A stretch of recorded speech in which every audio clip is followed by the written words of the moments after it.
Yes, I'm Lovell Blaine from Cuero, Texas, rancher, horse trader, horse trainer.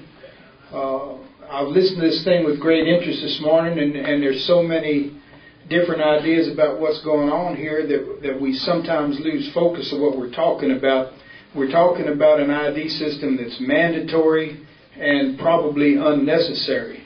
I've done business with the FSA in my county. They have my farms registered. If I make any moves or changes in that, that's duly noted, and they know exactly where I am. I have an ID. It's called a post office box, and I had the misfortune of buying a suspect Banger cow 2 or 3 years ago at a local auction that I was going to buy this old wore-out cow and feed her for a while and try to make a living out here. They got back with me with less than 24 hours that cow was a banging suspect and that I needed to repin her so they could retest her. So the system is in place that if anything happens, they'll get there faster than a 48-hour traceback that we've been talking about this morning. But I wanted to say, and like I say, I can stand up here. I like to hear myself talk. I may stay all afternoon, and I know you don't want to hear me, but let me tell you a few things that's happened that's been pushed down my throat in my 62 years out here. We got NAFTA. Nobody that I could talk to was interested in NAFTA. That's a North American Free Trade Agreement. But they implemented that anyway, and in the meantime, we were trying to trade, and I've heard about how important world economy, world global market is. There's nobody down there can buy one thing that I can raise. And they're not going to buy what I can raise because they don't make that kind of money.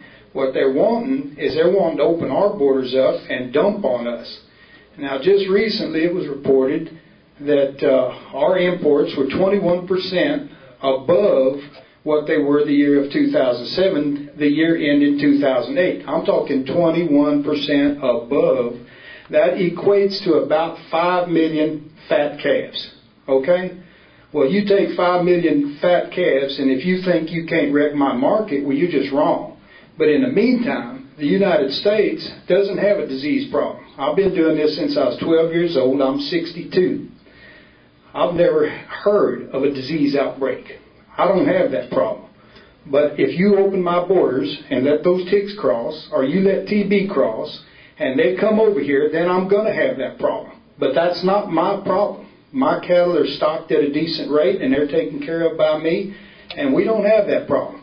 But then the next thing that you have to worry about is when they got rid of NAFTA, they ran the beef checkoff down my throat. It was voted down 3 times, just like this ID program has been voted down for 3, 4, 5 years by the producer.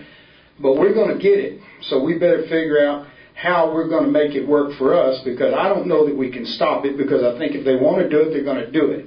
We got the beef checkoff that was supposed to promote my product, but it promotes an out-of-this-country product. And I'm getting off course, but it's hard not to tie the whole thing together. The main thing I want to tell you is that there was 2 million of us when they passed the beef checkoff. There's 800,000 of us today. We've lost our ability to stay in business because we've lost our market. And market is the most important thing we've got to deal with. And so I'm not going to go on forever. I'm sorry I took this long.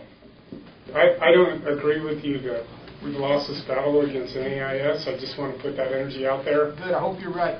Okay. I'm with you.